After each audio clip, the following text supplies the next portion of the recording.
Fit like. I hope you're all keeping well and welcome aboard. Well, aboard my shed. Now, it's the end of September now and the weather's changed. It's a gale of wind outside and the rain is battering on my shady roof.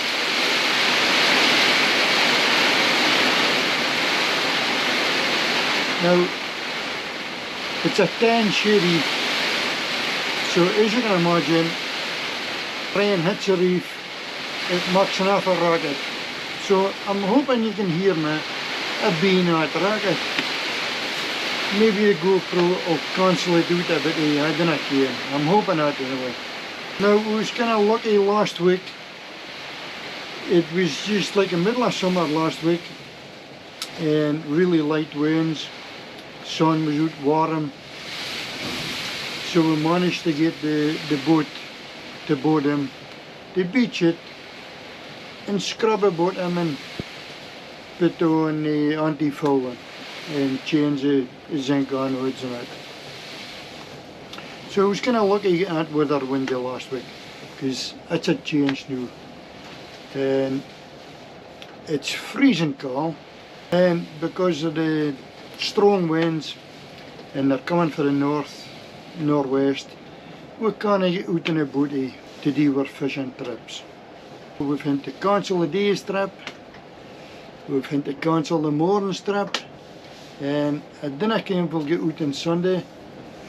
It all depends if the sea state has come down enough. It is a better forecast on Sunday, but if the sea state is too big, we can't take folk out in it on a sea angling trip. So that's really disappointing this weekend. But anyway, this video, as you can see by the title, I want to show you how a fish saver works. Every now and again, some of the passengers will haul up a Ling or a Wrasse or a codling, a fighting or a Haddock, but especially Ling and Wrasse. If they get pulled up too quick, what happens to them is because they're coming for a lot of pressure down here, what they're used to, and they get hauled up too quick, they start getting air inside of them. It's a bit like a diver getting a beans. That's how I can explain it would be similar to. Don't know why you haul them up too quick and they're full of air, and their stomachs will come right into their mouths full of air. And then if a fish is too smart to keep, passengers will fling them out the water, and of course they'll float on the top of water because they can't get back down. So in the past we've tried letting the air out of their stomachs, just putting a wee hole and squeezing the air out and putting them back that way. And they've gone back down like that.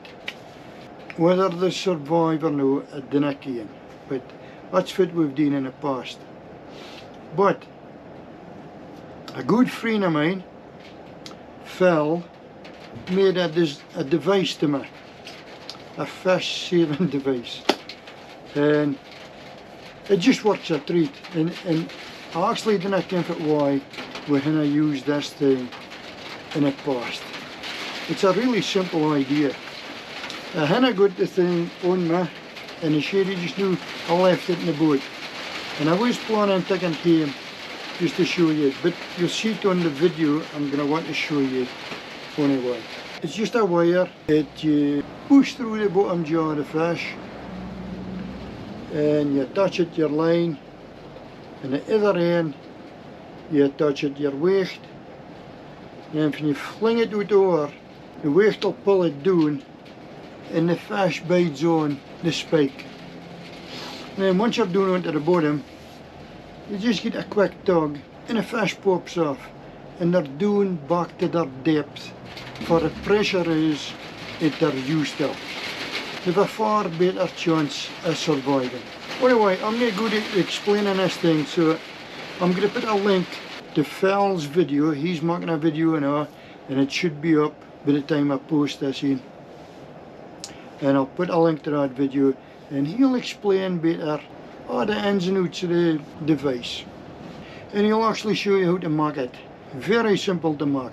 So if you nip over to his channel after you watch this video, and you'll see how to mark it. Now the reason how we can see this gadget actually working is I've got a fishing camera at a box for my birthday, and I've been getting good use of it, and it's really interesting for you see doing it. So I've been playing about with this camera, and you just get a swivel off your main line with a clip on it, clip out the end like that, and then your lures with a weight attaches to this side, or in this case the fish saving device attaches on here. And the camera sits on this thing. I'm just like a bear my new toy with this thing.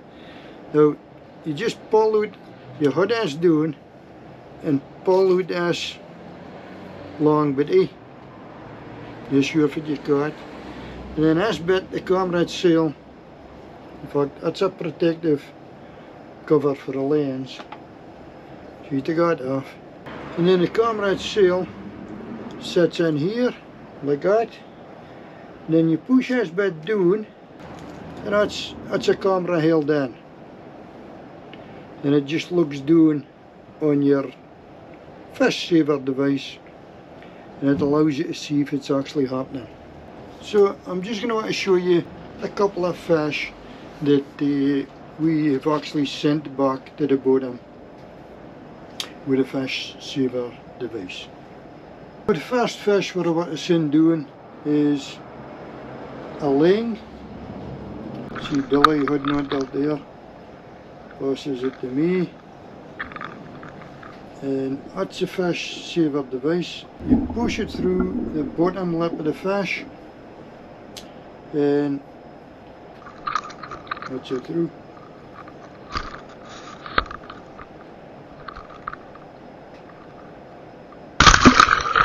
And then you chuck it into it, and as you can see the weight pulling the fish down, and it's held on that spike.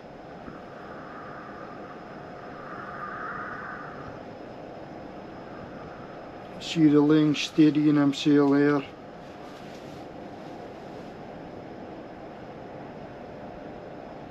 Now you don't want to do it too quick, just allow him to adapt to the different depths.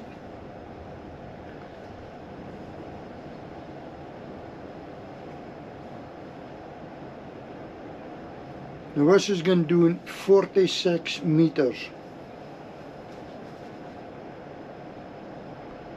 So it's taking a wee minute to get doing. That's the bottom, you see the bottom coming up now.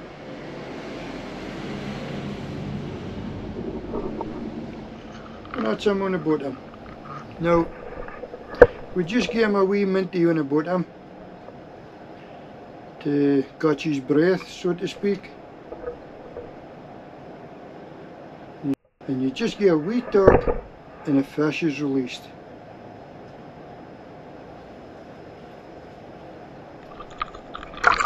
Now this time I'm sending doing a white in, or a fight in as we call him. Now this white in was one of the passengers had hauled it up and they threw it back because it was too small, and it was actually floating in the top of the water. So this is the only chance this fish would have had using the fish saver.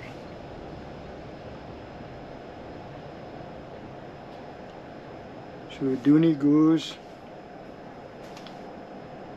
46 meters again. And that's the boat I'm coming up. It's a sandy boat this time.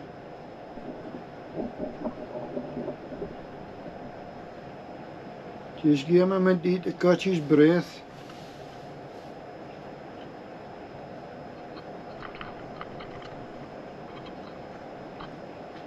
Now it's That's a boat moving with the tide and the wind.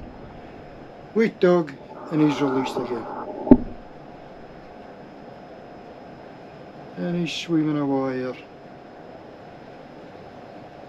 Great stuff. Still see him swimming down here. Just. If you've good eyesight. That's a fish saver device itself, look. Now, this is another Ling doing.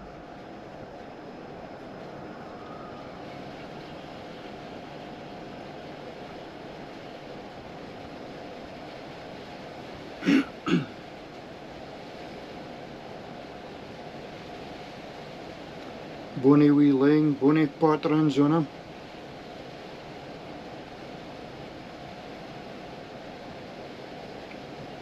Taking a wee spin here just now. It's the bottom coming up again. Oof.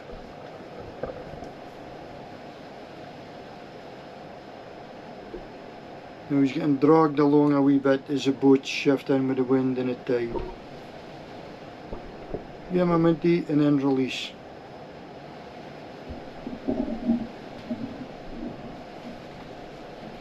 Yeah, he's saying cheerio here.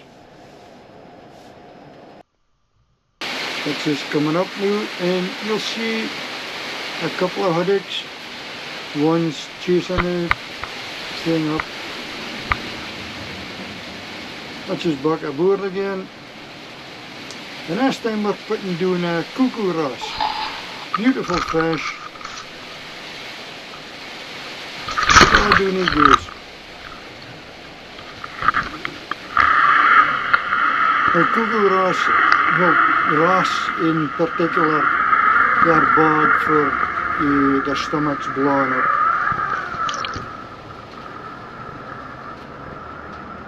So the fish saver's going to give him the best chance he can get to survive after being hauled up for the depth. See him having a look around about here.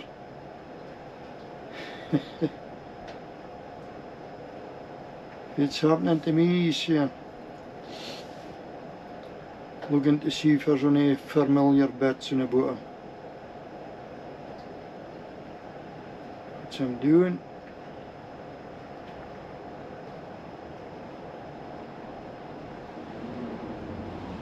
And again, we give him a minty, but the boat is moving with wind and tide up in the turtle water, so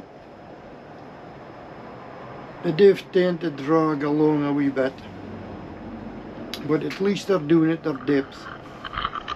It's a boat shifting, you see with the tide now. Wait dog, and that's him released. Great stuff. You see the haddocks chasing the wake again. Now this time I'm putting down, I think it's a haddock this time. Yep, it's a haddock this time.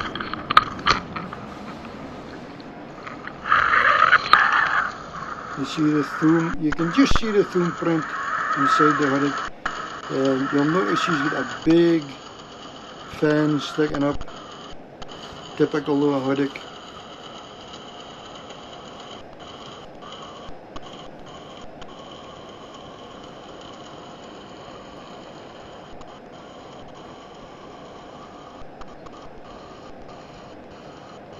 I just didn't comfortable and I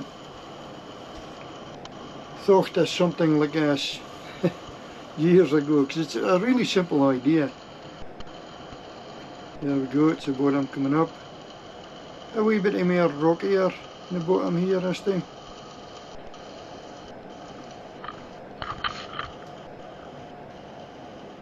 So I'm settled, give him his breath.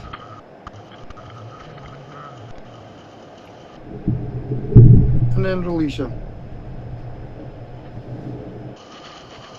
The ground we've been working on, I know, is like half and half, soft ground and rocky, just a mixture. But it's really good ground for fishing. And here's another Ling I want to do.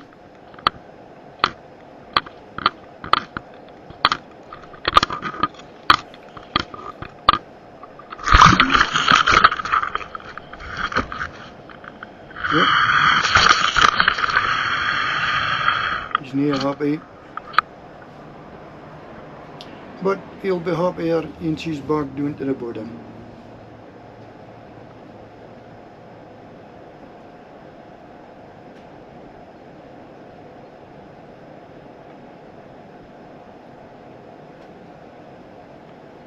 Down you go, Paul.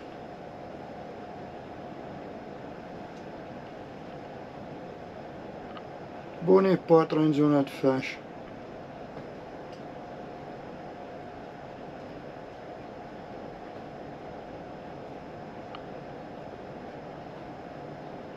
Yeah, we spent, let me see a lot of sea urchins down here.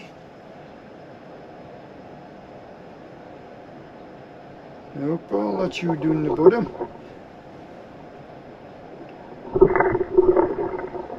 Minty to catch your breath.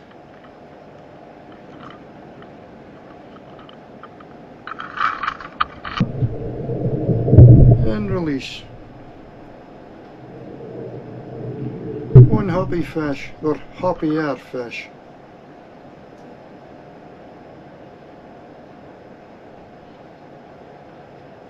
And we're back up again. I want to release another haddock.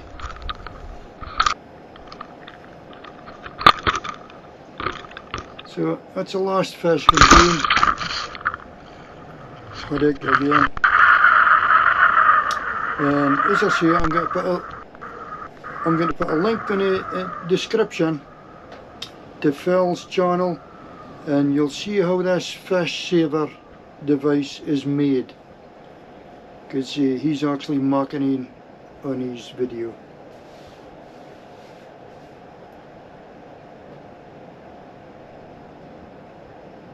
And as I said, Phil made this in for me, which already I've gotten a lot of use out of. I think this was filmed actually just in the one trip, and I sent down a few more fish than this. I just filmed that day.